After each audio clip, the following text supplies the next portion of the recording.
you got these elemental beings, all right, that have been activated. All right, that's what all the earthquakes was about last year.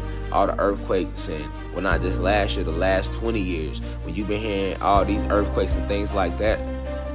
A lot of the earthquakes is elemental warriors and celestial beings being unlocked and activated from deep within the core of the planet. All right, because there was electricity and things like that being used to keep them where they were at. Like they completely hijacked our entire planet. So when they showing you Russia versus Ukraine, that's a lot of the celestial beings warring against them. And then they showing you the disagreement that's going on between them amongst themselves when they saying Russia versus Ukraine.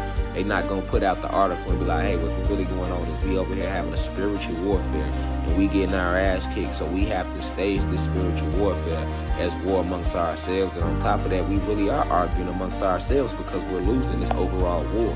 All right, that's what's going on with Russia versus Ukraine.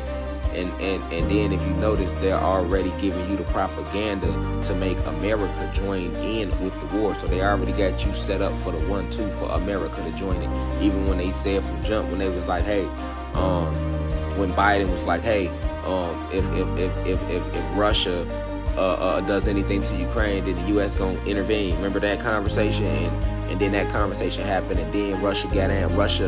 Russia invaded Ukraine. We're going off what they showing you, right? Russia invaded Ukraine, all right? And then after Russia invaded Ukraine, all of a sudden, the U.S. said they ain't got nothing to do with that. People start making memes and talking shit about the U.S., right? There's people that's really caught up in the politics, in the real politics of believing what they seeing is real.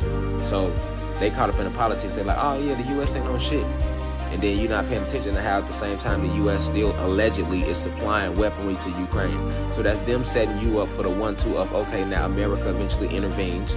Like in every war, America has intervened, all right? And then America intervenes, and then now you see what's really going on, right? You're going to see it's all an illusion. All the politicians are clones and crisis actors, all right? All of this is to distract you from the fact that this shit is over with.